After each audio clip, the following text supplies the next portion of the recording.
The left and right finding common ground against the collection of American phone records. The ACLU and Tea Party Patriots teaming up to push for more aggressive reform of the surveillance program. The heads of the NSA and the FBI both fighting for the controversial phone surveillance. Our chief intelligence correspondent, Catherine Harris, is live in Washington. Certainly good arguments on both sides. Catherine?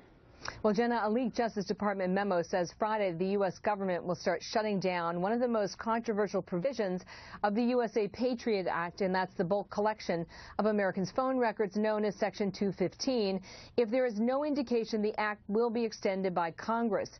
And as you mentioned, there is strong opposition to the program, which is bringing together the left and the right. There are people who couldn't agree that the sky is blue that agree on the need to rein in the NSA surveillance activities.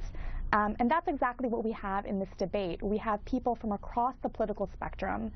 We have even independents, in particular independent men, who say they're worried about the NSA's activities and they want to see reform of our surveillance laws.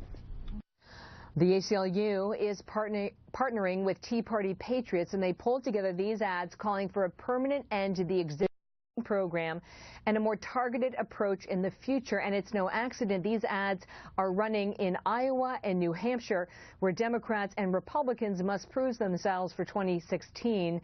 And Rand Paul, who's a candidate for the Republicans, raised this issue on the Senate floor late yesterday. And yet it looks like the majority in this body still says we need bulk collection. In fact, the biggest complaint from the majority in this body, is we're not collecting enough records, that we need to collect more records.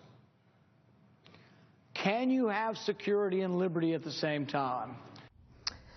The White House says you can, and they believe backing the USA Patriot Act will allow that, because you can still get bulk collection of phone records that would be held by the NSA, but the data would not be as accessible. This week, the FBI director warned that ISIS is using encrypted technology to communicate with operatives, and now is not the time to handicap investigators.